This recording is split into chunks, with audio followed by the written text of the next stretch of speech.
Hello friend, good mornings. Welcome to bankers studies channel. मेरा नाम साहिल और मैं रोज़ की तरह आज आप लोगों के साथ करंट अफेयर्स डिस्कस करने वाला हूँ। बड़े इंटरेस्टिंग तरीके से हमें उम्मीद है कि आप लोगों का करंट अफेयर्स शो पसंद आता होगा। अगर आप लोगों को ये वीडियो शो पसंद आता है तो प्लीज़ लाइक करें और शेयर करें। और जो लोग अभी तक बैंकर्स स्टडी चैनल को सब्सक्राइब नहीं की तो प्लीज़ सब्सक्राइब कर लें और बेल आइकन पर भी क्लिक कर लें।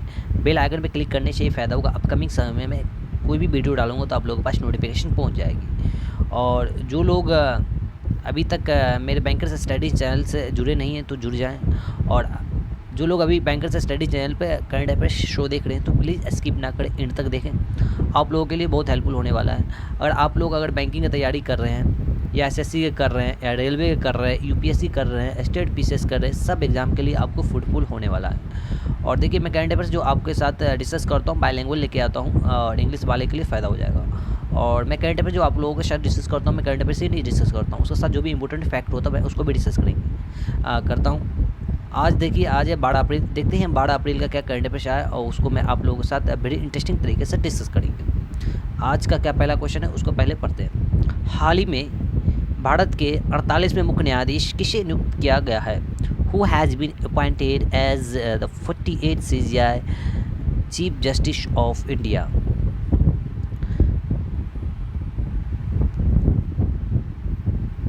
तो चलिए देखते हैं आज का क्या पहला क्वेश्चन है। हाल ही में भारत के 48वां मुख्य न्यायाधीश किसे नियुक्त किया गया है?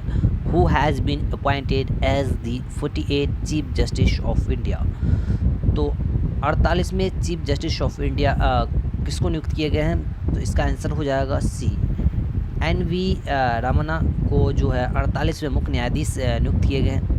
और ये 47वें मुख्य न्यायाधीश जो थे शरद अरविंद बोबड़े, उसके द्वारा रिकमेंडेड किया गया था राष्ट्रपति को, ठीक है, 48वें मुख्य न्यायाधीश के लिए। ठीक है, ये जस्टिस जो हो गए 48 में, उसको जो है 24 अप्रैल को शपथ दिलाया जाएगा राष्ट्रपति के द्वारा। और ये जो चीफ जस्टिस ऑफ इंडिया हुआ है, इसका टेन्योर 1 साल 4 महीना होता है। और एक और जानकारी आप लोग दे देते, first chief justice of India HJ कनिया थे, जो 26 जनवरी 1950 में शपथ लिए थे। ठीक, और ये बात आप लोग माइंड में रख लीजिएगा कि चीफ जस्टिस ऑफ इंडिया को जो है शपथ ग्रहण राष्ट्रपति के द्वारा दिलाया जाता है। ठीक, तो चलते हैं नेक्स्ट क्वेश्चन पे। एक क्वेश्चन से आप लोगों को इतनी जानकारी मिली, चलते हैं नेक्स्ट क्वेश्चन पे। नेक्स्ट क्वेश्चन क्या है?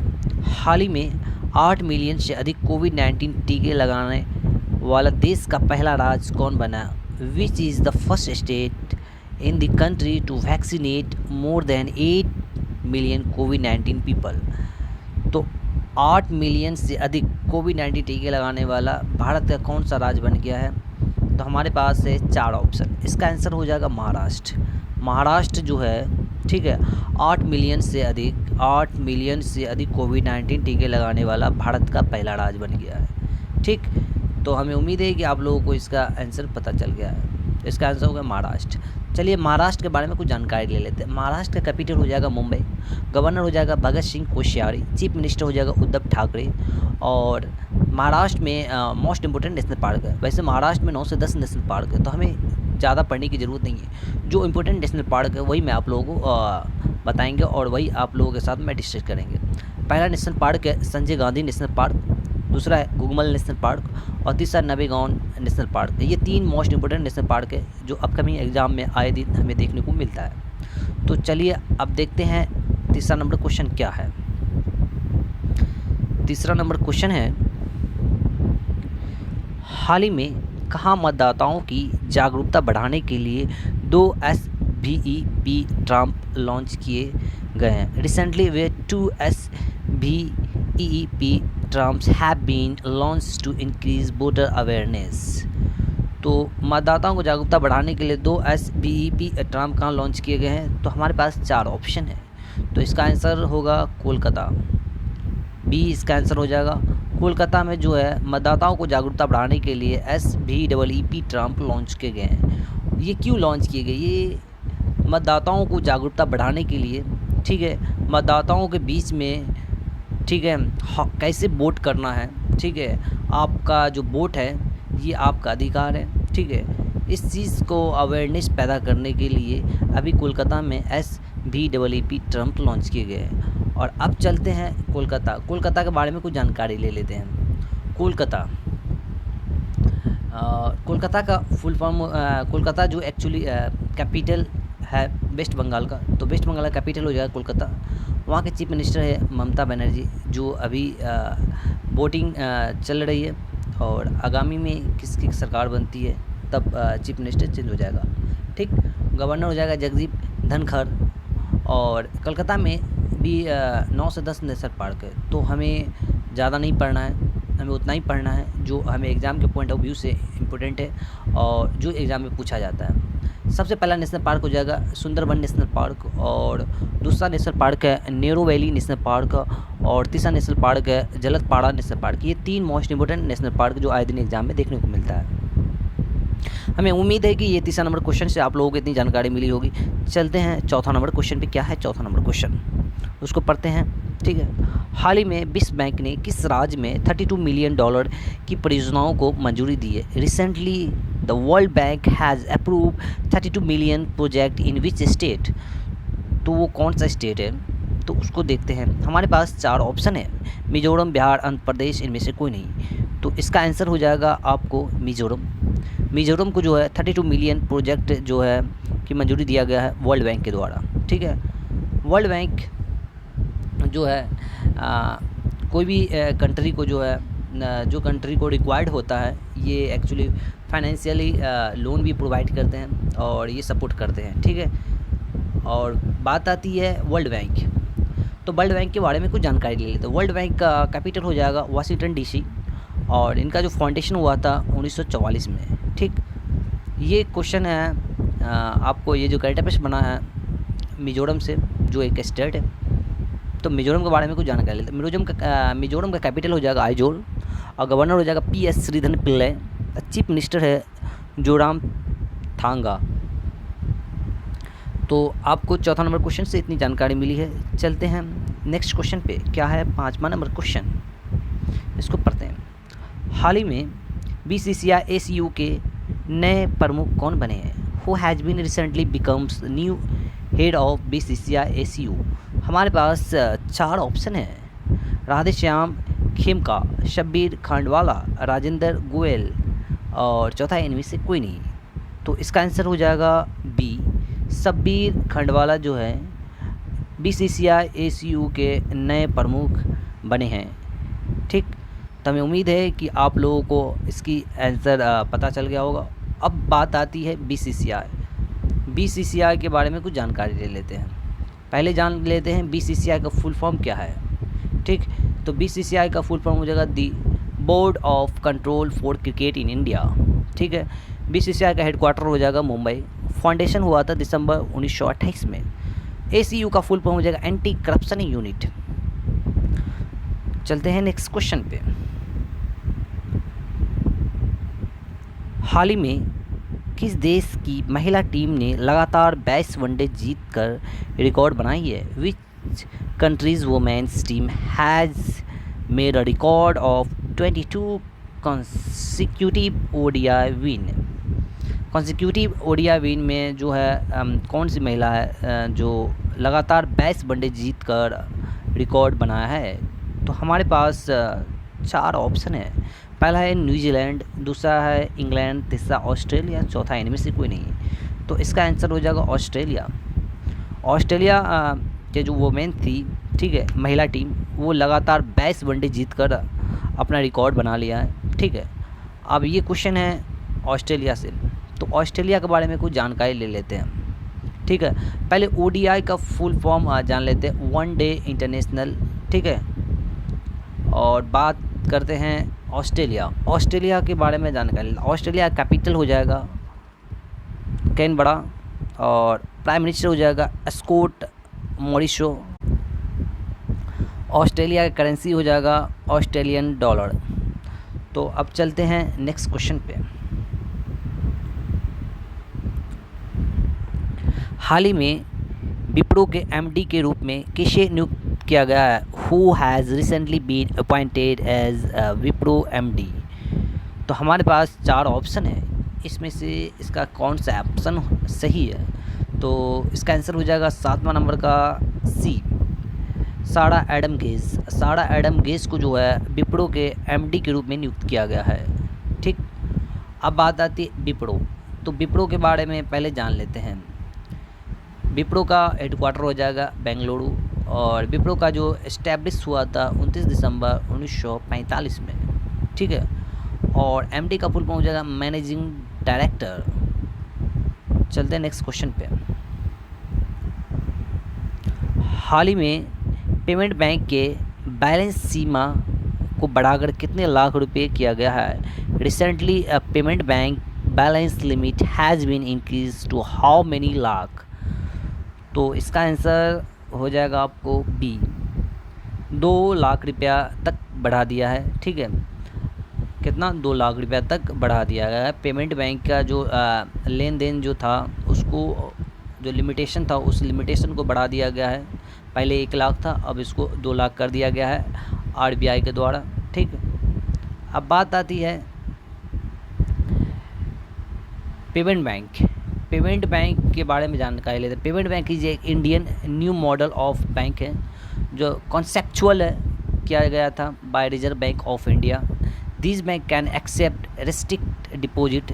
इसको रेस्ट्रिक्शन डिपॉजिट का होता है, कितना डिपॉजिट कर सकता है, विच इज़ करेंटली लिमिटेड।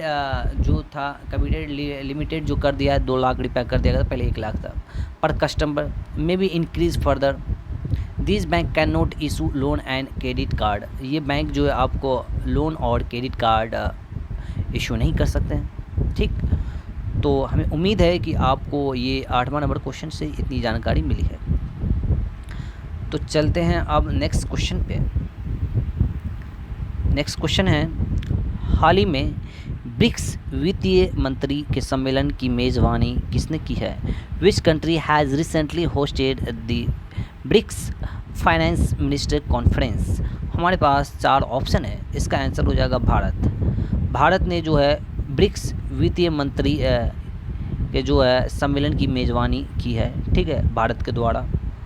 अब आती है ब्रिक्स। तो ब्रिक्स का फुल फॉर्म जान लेते हैं। ब्रिक्स का फुल फॉर्म होता है Brazil, Russia, India, China and South Africa. ये जो है 5 कंट्री मेंबर हैं ये ब्रिक्स के। ठीक है, कितना? 5 कंट्री। ब्रिक्स बन गया था 2006 में, ब्रिक्स का स्थापित हो गया था, पर इसका एक्चुअली जो चालू किया गया था जब ब्रिक्स में मीटिंग किया गया था ये 4 कंट्री के साथ 2009 में। ठीक है, और इंडिया बाद में जुड़ने वाला कंट्री है। चलते हैं नेक्स्ट क्वेश्चन पे। ये हमारा 9 नंबर क्वेश्चन है, और चलते हैं 10 नंबर क्वेश्चन पे।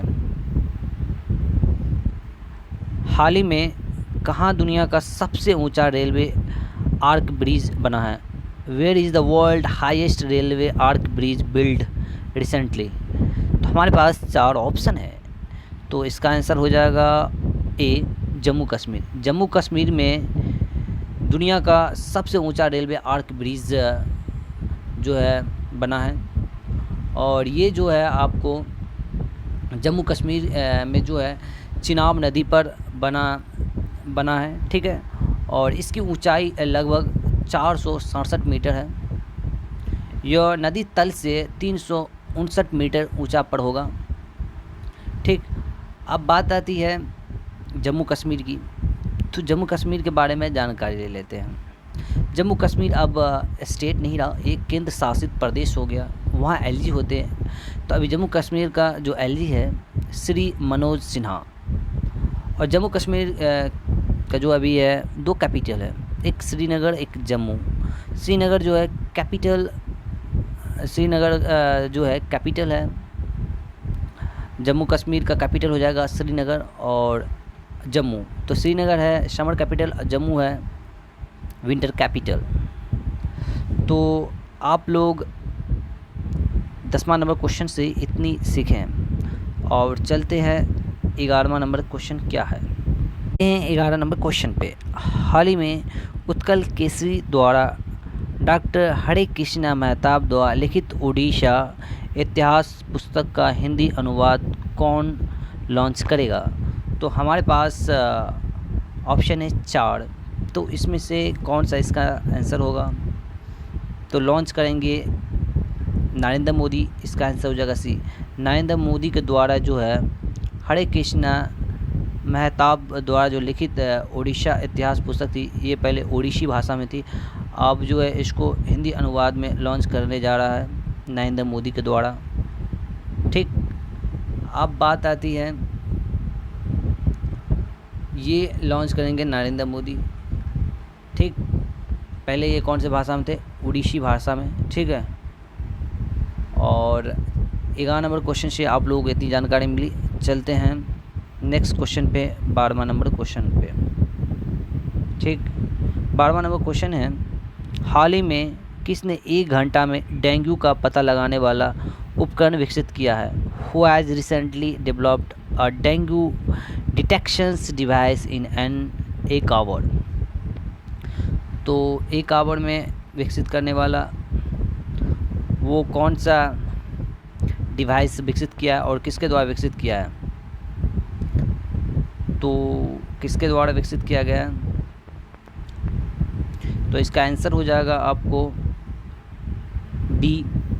ठीक, आईआईटी दिल्ली के द्वारा जो है, आईआईटी का फुल फॉर्म हो जाएगा the Indian institute of technology. ठीक है, तो दिल्ली के द्वारा जो है ना 1 घंटा में डेंगू को पता लगाने वाला उपकरण विकसित किया गया। ठीक, और हमें उम्मीद है कि आपको 12 नंबर क्वेश्चन से इतनी जानकारी मिली होगी। अब चलते हैं, आप लोगों के लिए जो मैं क्वेश्चन लेकर आया हूँ उसको मैं आप लोगों को बता देता हूँ। इसका आंसर आप लोगों को कमेंट बॉक्स में नीचे में देना। हाल ही में आई रिपोर्ट के अनुसार अंतर्राष्ट्रीय यात्री यातायात में कितनी प्रतिशत की कमी आई है? According to the recent report, by what percentage has the international passenger traffic decrease. तो कितना % डिक्रीज़ हुआ है? तो ये आंसर आप लोगों को बताना है। आपके पास 4 ऑप्शन है और इसका जो भी सही आंसर होगा आप लोग नीचे कमेंट बॉक्स में दीजिए। और मैं ठीक कल इसी समय में मिलता हूँ करंट अफेयर्स के साथ, और जो भी इम्पोर्टेंट फैक्ट होता है मैं आप लोगों के साथ डिस्कस करता हूँ। हमें उम्मीद है कि ये आप लोगों को पसंद आता है।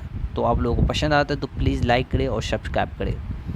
और जो लोग अभी तक मेरे वीडियो देख रहे हैं और सब्सक्राइब नहीं की तो प्लीज़ सब्सक्राइब कर लें और बेल आइकन भी देखें और कंटिन्यू वीडियो देखें। आने वाले समय में आप लोगों के लिए ये करंट अफेयर शो बहुत फ्रूटफुल साबित होने वाला है। तो मैं यहाँ एंड करता हूँ और ठीक कल इसी समय मिलूँगा। ठीक, ओके।